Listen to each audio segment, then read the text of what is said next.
The prayer in Psalm 8 is actually a prayer of praise. And this prayer of praise has at its core the question that all of humanity is asked over all of time. Why did God create us? And why do we have life? See, when we look around at all of creation, it is very easy to feel insignificant. I mean, David wrote of this. When I observe your heavens, the work of your fingers, the moon and the stars, which you set in place, what is man? He looks around and goes, holy cow, we're insignificant. Why on earth would we have any significance when we look at creation, when we stand at the Grand Canyon, when we stand on the top of the mountain, when we look over the ocean and sink to the depths of the ocean, but never hit the depths of the ocean? When we look at the sun and the moon and the stars and recognize that there is a sky out there that we have not even touched even 1% of. I mean, come on. Why on earth would we ever think that we're significant? But what is man that you remember him? The Son of Man that you look after him? Look, God looks after us in a way that he doesn't look after the rest of creation, the animal kingdom or the sun or the moon or the stars. See, Jesus put it this way. He has the hairs on our head numbered. Yeah, for some people it's easier than others.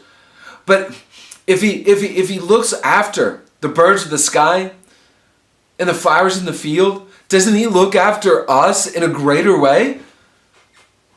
He cares for us in a significant way that he doesn't care for the animals and for the rest of creation. Why is that? You made him a little less than God and crowned him with glory and honor. See? Yeah, we're made out of dust. But he blew the breath of life into us and he created us in his image. Look, the planets, the sun, the moon, the stars, they do not have the breath of life. And the animal kingdom, they do not have God's image. We do. He gave us life and his image in a way that he didn't give the rest of creation.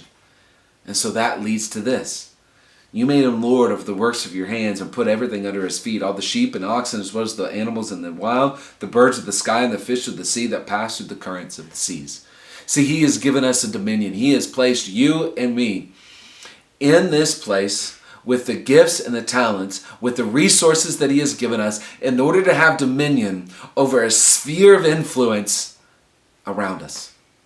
See, that is something utterly different than the animals and the sun and the moon and the stars. In fact, he has given us dominion over all of that. He gave creation to us as his gift. And we get to have dominion over all of his creation. And that's amazing. And that's reason why we should praise him. That he looks after us in a way that he doesn't look after anything else. That he gave us his image unlike anything else. And that he gives us dominion over the gift of his creation. Set aside some space today to worship him because of all that he has given us.